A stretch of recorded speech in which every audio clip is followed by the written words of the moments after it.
ये तो एक ही एक बात कर रहे हैं, रोजाना पढ़ने को मिलता है। दो मंत्री कहते हैं कि एसआई की भर्ती निरस्त होगी, तीसरा कहता नहीं होगी, चौथा अफसर कहता है कि ये हो गया, पांचवा कहता है ये हो गया। भाई साहब, ये सर्कस दिखाना तो बंद करो। जो निर्णय लेना हो निर्णय लो और नई भर्तियां निकाल करके नौजवानों को, बेरोजगारों को रोजगार देने का काम करो। ये पर्ची की सरकार भ्रमण, भाषण और भ्रमित पे पहुंची और उसके बाद में सर्कस बन गया। मंत्रियों ने इस्तीफे दे दिए। भारतीय जनता पार्टी के प्रदेश मुख्यालय में बैठ करके कैबिनेट मंत्री ये एक हाथ जोड़ के कहता है कि मुख्यमंत्री जी, मैं आपसे निवेदन करता हूं, मेरा इस्तीफा स्वीकार कर लो। एक दिन मंत्री की लेटर पैड पे साइन करते हैं, दूसरे दिन विधायक पे करते हैं। मंत्रिमंडल की बैठक में शामिल होते हैं तो जनता ये मानती है कि वो मंत्री हैं और दूसरे दिन कहते हैं मैं तो एसआई पेपर की भर्ती निरस्त कराने गया था, मेरा मंत्रिमंडल से कोई वास्ता नहीं है। तो इसलिए लोग बागों के एक जुबान पे आ गया कि ये सर्कस है। और अब यूटर्न सरकार बन गई है।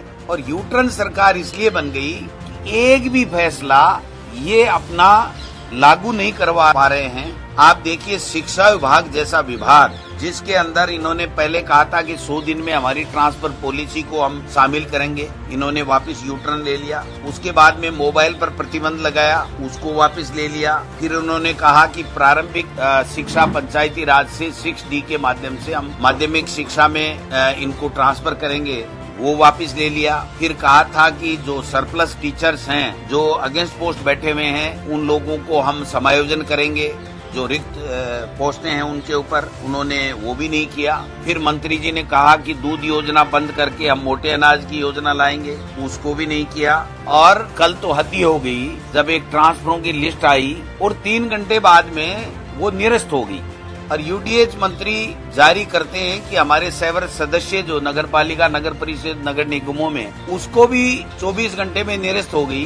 तो मैं समझता हूं कि ये यूटर्न सरकार बन चुकी है। इसलिए जनता का इनसे मोह भंग हो चुका है।